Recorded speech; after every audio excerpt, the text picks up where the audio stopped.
Bom dia a todos. Estamos aqui mais uma vez via online, enquanto persiste a quarentena. Quero convidar vocês nesse momento para participar junto conosco deste nosso culto, e nós usaremos a ordem das matinas agora. Na página do Inário Novo, a página do Inário Novo é a 59 e a edição antiga é a página 42. E para começarmos esse momento, convido para que nós cantemos todos o hino 434. Para altos montes ergo na aflição. Hino 434.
E para sempre será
olho sempre para o Senhor, pois Ele me livra do perigo.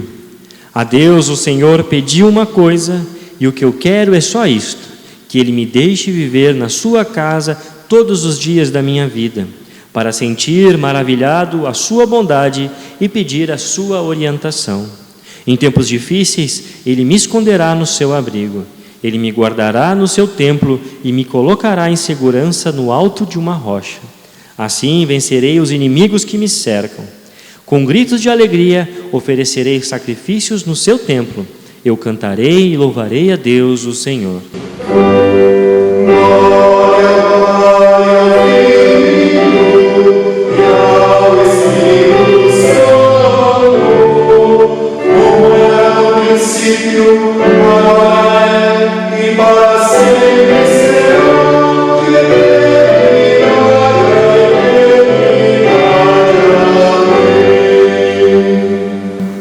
Eu sempre olho para o Senhor, pois Ele me livra do perigo.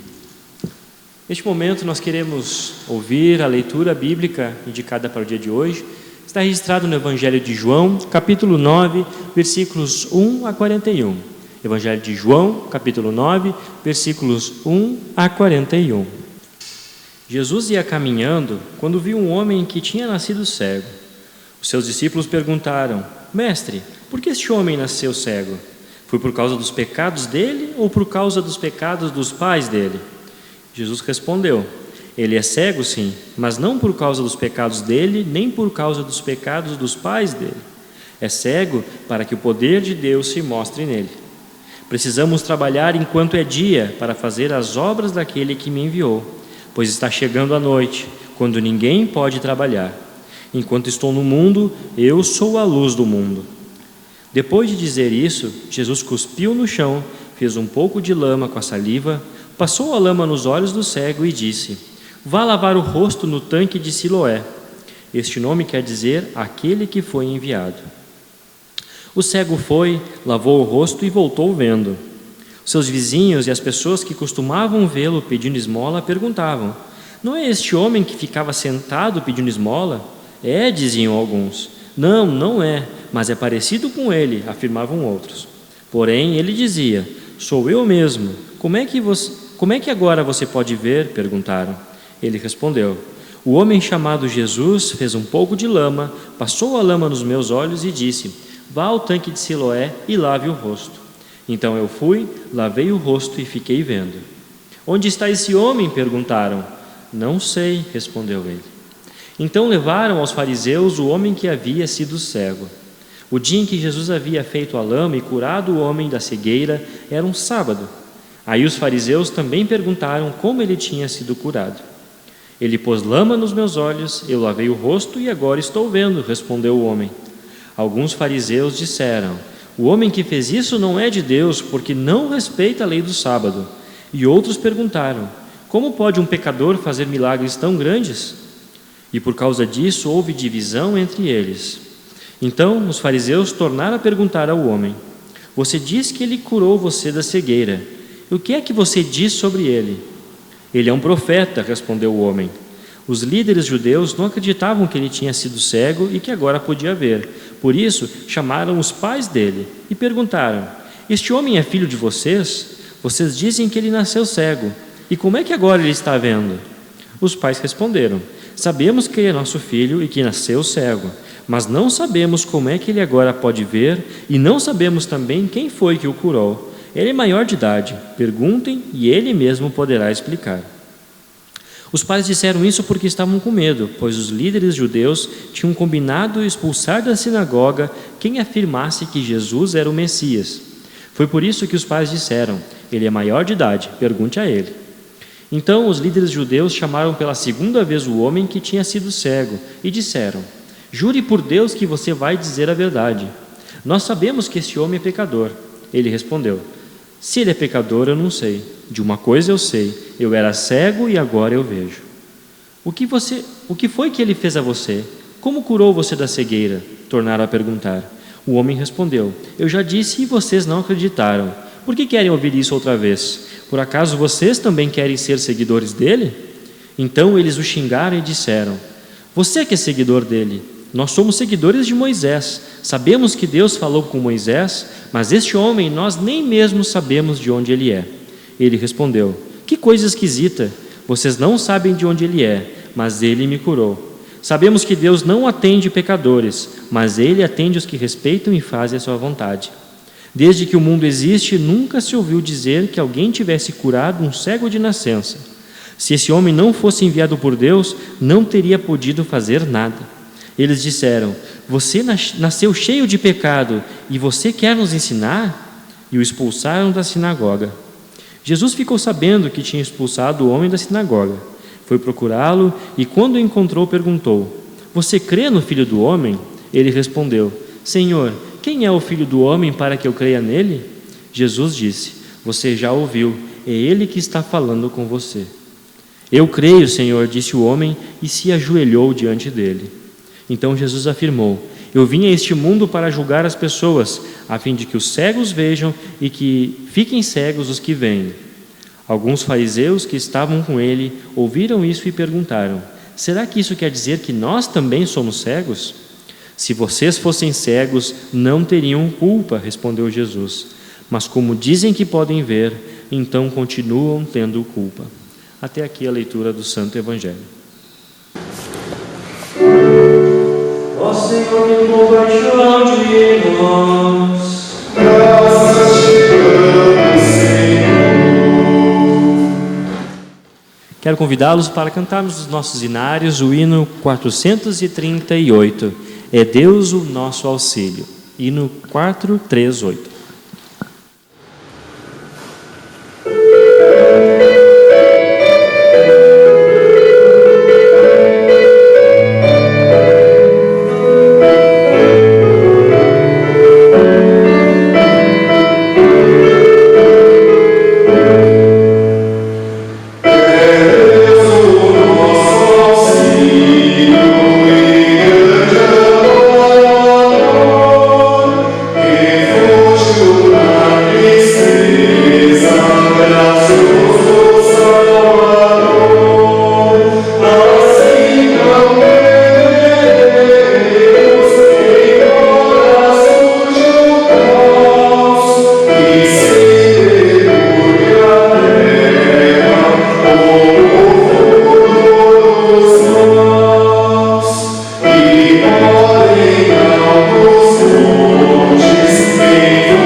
Eu não sei vocês, mas eu detesto quando falta luz. Especialmente nessa era digital em que nós estamos vivendo, onde é inadmissível que eu fique sem energia para carregar o meu celular, para ligar minha televisão, meu computador e principalmente para manter o Wi-Fi da casa ligado. Mas eu acho que mesmo ainda hoje, a pior parte de quando falta luz é a cegueira. É o fato de nós não conseguimos enxergar onde nós estamos. Se nós somos pegos de surpresa andando pela casa, de repente a gente se pergunta, olha, onde eu estou, onde que eu posso pisar? Como que eu vou fazer para voltar então para o centro da casa em segurança?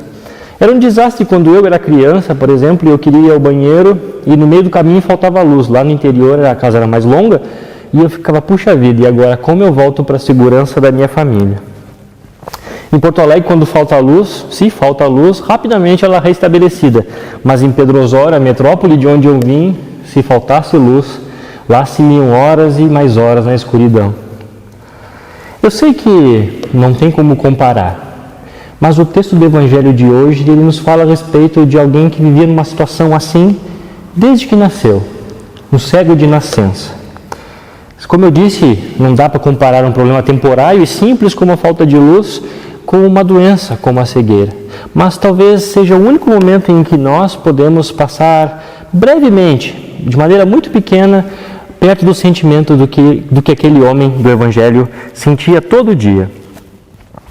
E se nós voltarmos nossa atenção para a figura desse homem do Evangelho, é impossível imaginar a tristeza da vida daquele homem. Alguém que, além de ter uma limitação física severa, sofria preconceitos, como os discípulos mesmo demonstram no texto, também tinha várias limitações físicas. E é fácil de imaginar que ele estava ali andando pela estrada, desamparado, ou quem sabe perto do templo. Um cego de nascença. Alguém que nunca tinha visto o céu, a natureza, e principalmente alguém que sequer tinha visto o rosto do seu pai e de sua mãe. E não sabia como eles eram. No entanto, será que nós, hoje, estamos tão distantes desta realidade? Ou será que nós temos algumas coisas parecidas? Talvez fisicamente nós estejamos bem distantes, mas espiritualmente não tanto. Acontece que todos nós nascemos cegos. Desde o Jardim do Éden, desde aquela mordida na fruta proibida, toda raça humana nasce com seus olhos fechados e não consegue mais enxergar a Deus, o seu Criador, o seu Pai. Só que esse pecado ele nos cegou para as coisas de Deus e nos incapacitou totalmente de cumprir aquilo que Ele deseja de cada um de nós. Mas para a corrupção, para a maldade, os nossos olhos eles ficaram bem abertos. Só que o texto do Evangelho também nos mostra que tem uma solução. Existe alguém que é capaz de curar tanto a cegueira física daquele homem, quanto a nossa cegueira espiritual. Esse Jesus que se apresenta no texto como a luz do mundo é quem ilumina tudo aquilo que antes estava na escuridão. Só que para que ele conseguisse fazer isso não foi fácil, não foi simples. Pode até ter sido simples para ele naquele momento ali fazer uma poça de barro, passar nos olhos do cego e curá-lo. Mas para curar da cegueira espiritual foi bem mais complicado, bem mais doloroso. Porque o próprio Jesus, para nos curar então, ele precisou enfrentar a cegueira que o próprio Deus deveria ter em relação a cada um de nós. Lá na cruz, quando Deus fechou os olhos para a dor de Cristo, então ele estava cobrando dele o valor dos erros de toda a humanidade. E tudo isso para que nós hoje pudéssemos enxergar o amor de Deus, o amor do nosso Pai, e ver que na verdade o rosto dele, olhando para nós, é amoroso, é cheio de perdão, é cheio de compaixão. No texto que nós lemos, Jesus demonstra um pouco disso quando ele próprio, mais uma vez, mostrando o seu amor, vai até o homem que ele havia curado. Ora, se vocês lembrarem, Jesus havia feito barro, havia passado nos olhos do homem e havia mandado ele ir se lavar lá no tanque de Siloé. Isto é, quando o homem voltou a enxergar, ele não tinha Jesus por perto. Ele não sabia como era o rosto de Jesus. Podia muito bem passar na rua por ele e não reconheceria. Mas Jesus, indo até ele, se apresenta e dá a possibilidade daquele homem vê-lo e também crer nele. Naquele momento, Jesus ele permitiu que o homem passasse a enxergar o mundo, mas de uma maneira bem diferente, com uma lente muito mais clara, uma lente da fé. E assim é conosco também. Por causa de Cristo e da sua cruz, nós também recebemos essa mesma lente. Essa lente ela nos faz querer viver de maneira agradável, com aqueles que estão ao nosso redor, com os nossos familiares, e nos causa sempre a vontade de fazer o nosso melhor, onde quer que nós estejamos. Para concluir esse momento, voltando ao meu exemplo lá do início, eu queria dizer que quando faltava luz, a primeira coisa que acontecia então era eu me sentir atordoado e perdido por não saber onde eu estava pisando. E depois então eu sentia o tédio por não poder ligar nenhum aparelho eletrônico. Com a fé acontece um movimento semelhante, só que ao contrário. A primeira coisa que ela faz é nos dar a certeza de onde nós estamos pisando. Isso é, nós estamos nos braços de Deus, nós já pisamos em parte lá no céu, nós já estamos salvos. E depois, ela justamente ao contrário do momento anterior, ela nos livra do tédio, porque ela faz com que a gente olhe ao nosso redor e perceba onde nós podemos agir, onde nós podemos ajudar o nosso próximo. E logo então o tédio se vai, porque nós precisamos muito cuidar uns dos outros. Especialmente nesse momento de crise que nós estamos vivendo, só se fala no tal do coronavírus, onde atitudes simples podem cuidar do próximo, atitudes simples podem fazer com que o mundo seja diferente. Se é pedido para ficar em casa, fiquemos em casa. Hoje nós temos o exemplo, estamos só nós aqui, a equipe, gravando este culto, essa mensagem. Então, também faz parte da vida do cristão, nesse momento, obedecer às autoridades e fazer o nosso melhor. Mas também não entremos num estado de desespero, onde pensamos que tudo pode estar acabado, porque existe alguém muito mais poderoso, alguém que governa a história do homem, alguém que faz cegos enxergarem, e alguém que com certeza nos tem em seus braços. Confiamos neste Jesus. Amém. Nós cantamos neste momento o hino Pelas Dores deste mundo, ó Senhor.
Todo-Poderoso Deus, nosso Pai Celestial, Tuas misericórdias são novas a cada manhã, e apesar de merecermos somente punição, nos recebes como Teus filhos e atendes todas as nossas necessidades do corpo e da alma.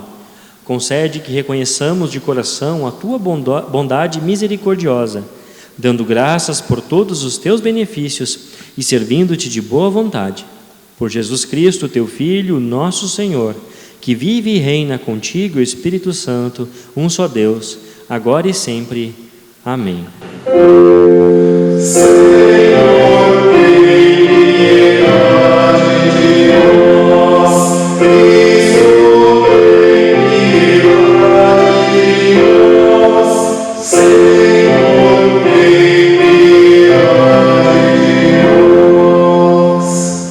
Pai nosso que estás nos céus, santificado seja o teu nome. Venha o teu reino, seja feita a tua vontade, assim na terra como no céu. O pão nosso de cada dia nos dá hoje, e perdoa-nos as nossas dívidas, assim como nós também perdoamos aos nossos devedores. E não nos deixes cair em tentação, mas livra-nos do mal, pois teu é o reino, e o poder, e a glória, para sempre. Amém. O Senhor esteja convosco. Nós oramos. Ó Senhor, nosso Pai Celestial, onipotente e sempre eterno Deus, que nos trouxeste em segurança até o começo deste dia, defende-nos hoje com o teu grande poder, não permitindo cairmos em pecado, nem nos expondo descuidosos a qualquer perigo. Concede que nossos pensamentos e ações, ordenados por tua providência, sejam retos a teus olhos, mediante Jesus Cristo, nosso Senhor.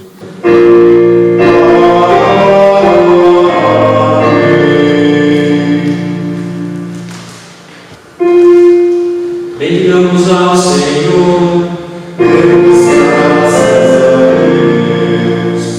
A graça do Senhor Jesus Cristo, o amor de Deus e a comunhão do Espírito Santo sejam com todos vós.